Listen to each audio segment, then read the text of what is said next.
Ողջույն, այսօր ես պատրաստելու եմ մսային պերոկ շերտավոր խմորով։ Մեզ անհրաժեշտ է շերտավոր խմոր, աղացած միս, համեմ, աղ, սև բիբար և կարմիր բիբար։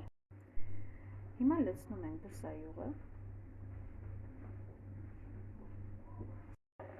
ավելացնում ենք կտրատված խոտը, աղ, կարմիր պղպեղ և սև պղպեղ։ Տապակում ենք այն։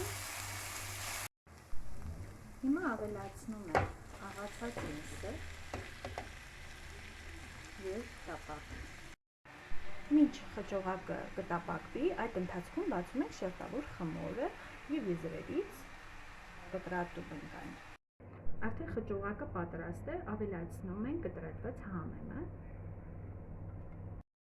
և ավելացնում ենք սև պղպեղ մի փոքրիկ և կարմիր պղպեղ։ Հիմա շերտավոր խմորի վրա լցնում ենք արդեն մեր խճողակը և այսպես խմորը վրա ենք բերում հյուսքի նման։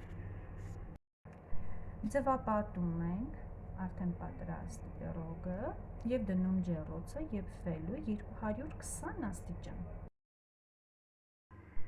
Ահա մեր պատրաստի պերոգը։ Լավ եղեք, բարի անխորժակ։